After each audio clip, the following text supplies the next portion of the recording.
Recuerda suscribirte, darle like, compartir, para que yo así pueda seguir haciendo más contenido y subiendo más audiolibros.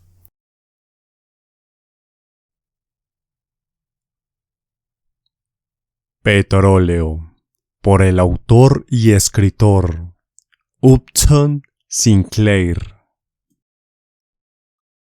Capítulo 3, parte 7. Tomaron el camino del pozo.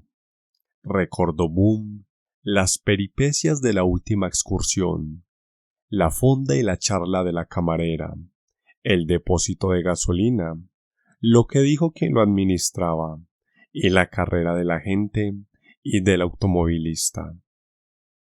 Aquello fue para Boom el espectáculo de una pesca, como no lo es la que se hace en el río o en los pozos de petróleo, una pesca accidentada y dramática. Los peces gordos huyen porque se van a otros parajes. Lo mismo ocurre con los agentes que vigilan la carretera. Un policía les siguió hasta que salieron de Beach City y les espió cuando pasaban por una ratonera. Sonrió Arnold Ross y se felicitó por no ir deprisa. Llegaron por la noche a Lobos River. Los obreros estaban en momentos comprometidos, tratando de pescar la herramienta, revisando los tubos y trabajando con un sistema especial de arpones. El millonario dijo lo que se proponía en un tono que todos entendieron. Si no es posible encontrar hombres capaces de guardar la propia integridad física, es explicable que les interese menos aún el pozo y el negocio. Permanecían los obreros en pie, como colegiales que oyen una reprimenda. El que tuvo la culpa de todo no estaba ya entre sus compañeros. Había sido despedido. Se presentó sin saber cómo, un hombre en el trabajo. Dijo que era dueño de un aparato patentado para resolver el problema y pescaría la herramienta, añadiendo que garantizaba el resultado. Puesto a prueba el aparato, no solo fracasó, sino que también quedó en el pozo. Seguramente estaba hincada la herramienta.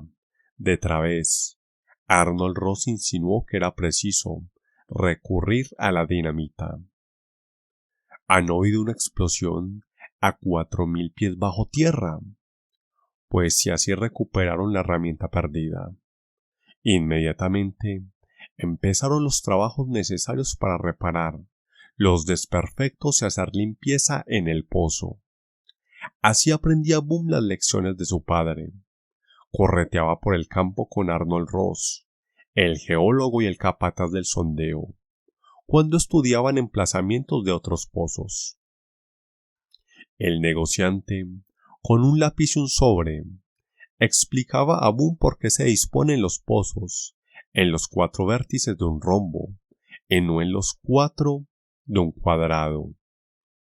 Mira, Boom, tratar de comprender aquella teoría trazando un círculo alrededor de cada pozo para marcar la porción de terreno productor de petróleo. La disposición en rombo supone que las zonas avanzan menos una sobre otra, y si hay avance, se revisan 2 pozos para sacar el mismo barril de petróleo, cosa que solo se le puede ocurrir a un idiota. Volvieron a Beach City y se encontraron con Berta.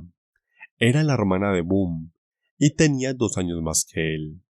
Volvía la joven de pasar una temporada en la mansión de Riley, Woodbridge, donde acudía a una renombrada escuela. Intentó Boom contar a Berta las peripecias de Lobos River. La niña contestó de manera terriblemente mordaz, llamándole gnomo del petróleo y diciéndole que tenía unas uñas horribles.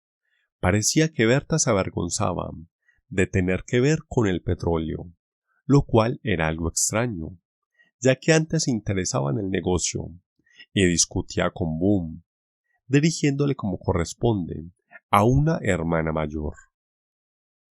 Boom no sabía qué pensar, oyendo a su hermana, y a fuerza de observar lo que hacía y lo que quería decir, acabó por sospechar que todo se deducía de la educación que daban a Berta en el elegante colegio de la señorita Castell.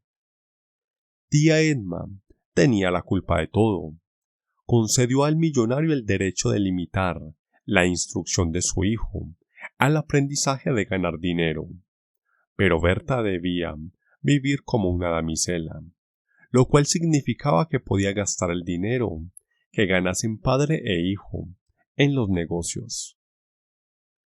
Se informó Emma del colegio más propio para pensionado de futuras millonarias, y desde entonces apenas veía a la familia a Berta. En época de vacaciones, iba a visitar a sus amigas del internado. Berta no se atrevía a invitarlas, porque en su casa no había mayordomo. Rodolfo era un safio declarado. Usaba Berta una jerigonza nueva y extraña para expresarse. A lo mejor salía con su interlocutor. Era un ciruelo cargado de fruta. La frase tenía su intención y su antecedente histórico según Berta, antecedente que no descubriría. Hacía una pirueta y exhibía su fantástica ropa blanca con cintas de color violeta, mientras reía a carcajadas y se permitía otros ejercicios de sociedad. ¿Acaso no soy una damisela moderna que va a la hora? Esta y otras frases asustaban a la abuela y hacían sonreír a su padre con leve dejo burlesco. Sufría Berta extraordinariamente por las incorrecciones fonéticas de su padre. No digas hist, papá, a Berta. Este sonreía y replicaba: llevo 18 años con esa palabra. 59 años, tal vez. A pesar de todo, iba repitiendo Arnold Ross las incorrecciones con menos frecuencia. Así es como progresa la civilización. Condescendió Berta, por fin, transigiendo con Boom, y fue al campo para presenciar la construcción de nuevas grúas. Paseando los dos hermanos, hallaron a la señorita de Grouty, que se estaba dando una vuelta en el Ford, frente a su casa. Boom se alegró y quiso hacer las presentaciones de rigor. Berta adoptó el aire más glacial y reprendió a Boom al dejar a la señora de Grouty por la escandalosa vulgaridad de gusto que demostraba su hermano. Podía éste tratar a toda clase de gentuza, pero no tenía necesidad de poner a Berta en un brete. El chiquillo no comprendía, ni llegó a comprender jamás, que ciertas personas se desinteresan tanto del resto del mundo. Habló a Berta de la amistad de Pablo, insistiendo en que era un hombrecito modelo, pero la colegiala dijo que Pablo era un chiflado y un grosero, un ente despreciable. Se alegraba Berta de que los dos amigos no hubieran vuelto a encontrarse, persiguiendo siempre en una actitud despreciativa respecto a Pablo, que duró toda la vida. Boom se desconcertó. Era difícil para Berta admirar nada que no fuera dinero, y podía ella, mediante una sabia intuición, clasificar a las personas por su capital. ¿Cómo admirar a un hombre empeñado en no tener más dinero que el que ganaba con su esfuerzo? Seguía Berta la tendencia de su carácter y Boom la suya propia. La cólera de Berta produjo en Boom mayor admiración hacia Pablo. Le veía alto y solitario como una cima, espíritu casi legendario, personaje de maravillosas cualidades, el único que desperdiciaba el dinero del millonario. No dejaba Boom de visitar a menudo a la señora de Grouty, para saber noticias de Pablo. Un día la señora le dijo que tenía carta de Ruth, la hermana que tanto quería el fugitivo. No podemos decirle nada a Pablo. En esta casa poco bueno ocurre, y nada cuesta trabajar para vivir, hasta el extremo de que matamos una cabra de vez en cuando para alimentarnos. La señora dijo que era escandaloso devorar el capital. Supo Boom otro día, por la misma señora, que Pablo había escrito desde el norte, enviando un billete de $5 y diciendo que se gastara en comida y no se diera a los misioneros. Añadía el valiente nómada que no podía resistir en una ciudad determinada. ¿Cómo ahorrar con salario de aprendiz? Terminaba preguntando Pablo. Las nuevas del fugitivo no hacían más que poner al rojo vivo la admiración de Boom, quien tuvo la secreta inspiración de enviar un billete de $5 a Ruth Watkins, llevando él mismo la carta al correo. La señora recibía muy a gusto las visitas del muchacho. Este sabía que la matrona le miraba con tanto interés como si fuera un pozo de petróleo. Boom se libraba del asedio de la señora, entregando a la voracidad de ésta algunas informaciones relativas a los negocios. Pidió Boom a su padre informes de Sleeper y Wilkins, y contestó Arnold Ross que eran unos fanfarrones. Las parcelas medias firmaron, a pesar de todo, con la pareja, y no tardaron en arrepentirse. El primer paso que dieron Sleeper y Wilkins fue vender la concesión a un sindicato.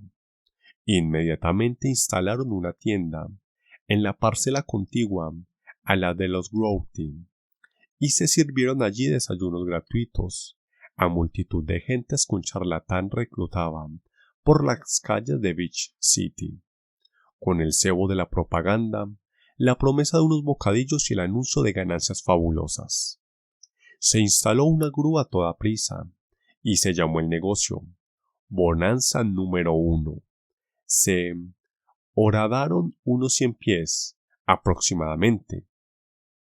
La señora se sentía en el cielo y gastó $1000 en acciones, aunque la gente pisoteara el jardín de los Grouty. ¿Qué importaba? Cuando se abriera un segundo pozo, dejaría la casa y se instalaría en un barrio mucho más elegante.